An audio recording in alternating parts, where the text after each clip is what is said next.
کوئی ایک ڈھنگ کا اعتراض آج تک آپ صلی اللہ علیہ وسلم کی سیرت پر کسی کافر نے بھی نہیں کیا ہے, سب فضول قسم. سب سے بڑا اعتراض جو ہوتا ہے وہی کہ 9 سال کی بچی سے شادی کر لی. اس کا میں جواب لوگوں کو دیتا ہوں جو غیر مسلم گھما پھرا کے یہاں کہ بھئی 50 سال عمر تھی اور نکاح کس سے کیا؟ 9 سال کی. یہ کیا ہے یہ؟ او بھائی جس سے کیا ان کو جب تکلیف نہیں ہے, وہ جب خوش ہیں, تو تمہارے پیٹ میں مروڑ کیوں ہو رہا ہے؟ یعنی یہ اعتراض بھی ہے کہ جس کو پریشان ہونا چاہیے. بھائی دیکھو سندھ میں ایسا ہوتا ہے کہ 90 سالہ بوڑھے سے نا بعض لوگ, سب جگہ پورے سندھ میں نہیں, بعض علاقوں میں یہ دستور ہے کہ 16 سال کی لڑکیوں کی شادی 80 سال کے بوڑھے سے کر دیتے ہیں. ظلم ہے نا, یقیناً ظلم ہے. وجہ اس کی ہے کہ بچی تھوڑی اس پہ خوش ہوتی ہے, وہ تھوڑی خوش ہوتی ہے اس پہ, وہ تو کبھی بھی اس سے پوچھو گے راضی نہیں ہو. یہاں تو امی عائشہ نہ صرف خوش بلکہ ساری زندگی اس رشتے کو اپنے لیے غنیمت سمجھتی رہی ہیں, اور عشق اور محبت کی ایسی مثال قائم کی ہے کہ اس سے بہتر مثال میاں بیوی میں قائم ہو نہیں سکتی. اور پوری زندگی یہ کبھی ایک حرف اشارتاً یا کنایتاً انہوں نے کہا کہ میرے ابا نے میرے ساتھ معاذ اللہ زیادتی کی ہے. تو بھائی وہ محمد صلی اللہ علیہ وسلم تھے, وہ نبی تھے, وہ 50 کیا وہ 80 سال کے بھی ہوتے تو وہ ایک جوان سے 1000 گنا بہتر تھے. ایک عیسائی خاتون سے میری بات ہوئی, یو کے کی تھی, اسلام قبول کرنا چاہتی تھی.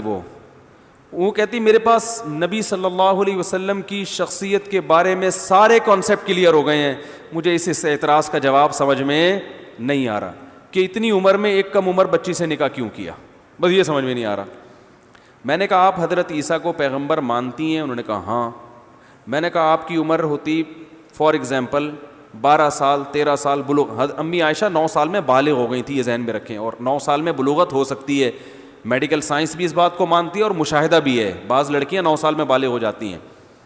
تو میں نے کہا آپ جیسے ہی بالغ ہو اور حضرت عیسیٰ اگر ابھی موجود ہوں آپ کے درمیان اور وہ آپ کے لیے نکاح کا پیغام بھیجیں, آپ قبول کرو گی؟ اس نے کہا فوراً. اس سے بڑی سعادت کیا ہوگی کہ ایک پیغمبر کی زوجہ مل جاؤں.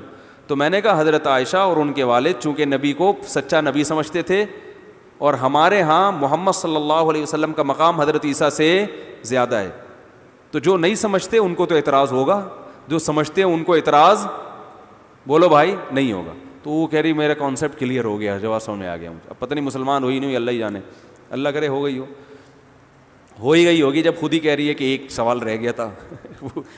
ٹھیک ہے نا. تو یہ اعتراضات ہیں ان کے. اور پھر ان لوگوں کے اعتراضات کے یہ بھی بتاؤں, خود انہی لوگوں نے جوابات بھی دیے ہیں. بہت سے غیر مسلم نے جہاں نبی صلی اللہ علیہ وسلم کو قابل ملامت قرار دیا نا اس چیز میں نکاح میں, تو وہیں بہت سے غیر مسلموں نے نبی صلی اللہ علیہ وسلم کا دفاع بھی کیا ہے کہ یہ اعتراض بنتا نہیں ہے. زیادہ شادیوں کا تو انہوں نے کہا اس لیے بنتا کہ اس زمانے میں تو سبھی کیا کرتے تھے, 4 پر تو اسلام نے پابندی لگائی ہے, اس زمانے میں تو 4 سے زیادہ کا رواج تھا. اور دوسری بات یہ کہ انہوں نے کہا اگر معاذ اللہ محمد صلی اللہ علیہ وسلم کی طبیعت میں عیاشی ہوتی ہے, سب عیاشی کی وجہ سے معاذ اللہ کر رہے ہوتے, تو پھر وہ 40 دن گھر میں کھانے کو روٹی کیوں نہیں ہے, اور وہ کھجور کی چھال پہ کیوں سو رہے ہیں, ایسا لائف اسٹائل کیوں ہے ان کا.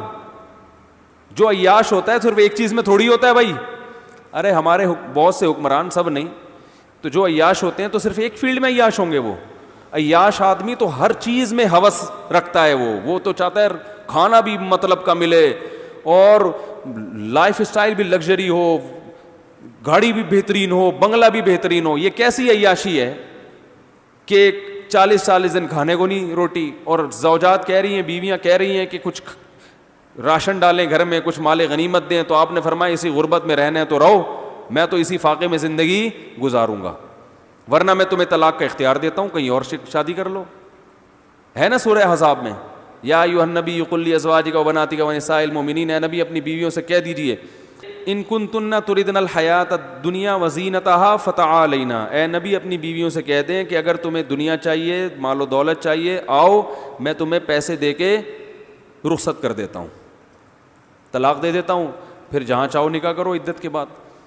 اور اگر تم آخرت چاہتی ہو تو اسی غربت میں میرے ساتھ گزارا کرنا پڑے گا. یہ ہمیشہ کے لیے بحث ہی ختم کر دیا آپ صلی اللہ علیہ وسلم نے کہ بھائی یہ گھر میں فاقہ ہے, یہ گھر میں روٹی نہیں ہے. کہا بھائی ہمارے پاس تو ایسا ہی ہوگا, ہم بھی بھوکے رہیں گے اور آپ کو بھی بھوکا رہنا پڑے گا. تو یہ تو خود غیر مسلموں نے جواب دیا, تو ان کے پاس کوئی اعتراض نہیں ہے. کبھی جہاد پر اعتراض کرتے ہیں, اسلام نے تلوار چلائی, تو آپ کیا بم چلا رہے ہو بھائی؟ اسلام نے اگر تلوار چلائی ہے تو آپ تو ایٹم بم مسلمانوں نے ایجاد کیا ہے بھائی, سب سے پہلے مسلمانوں نے بم چلایا ہے دنیا میں. تو دفاع کے لیے تو ہر ایک کو تلوار, یہ تو اسلام کی خوبی ہے کہ اس نے ایسی باتیں نہیں کی ہوائی. اس نے کہا بھائی دنیا میں کوئی قوم جب تک ڈیفنس کے لحاظ سے مضبوط نہیں ہوتی, اسلحہ نہیں رکھتی, وہ اپنا دفاع نہیں کر سکتی. یہ تو پیغمبر کے سچے ہونے کی دلیل ہے, سچے ہونے کی دلیل ہے کہ گراؤنڈ ریئلٹی کے مطابق بات کی ہے. تو کوئی اعتراض نہیں بنتا ان لوگوں کا, فضول ادھر ادھر کی لگاتے رہتے ہیں.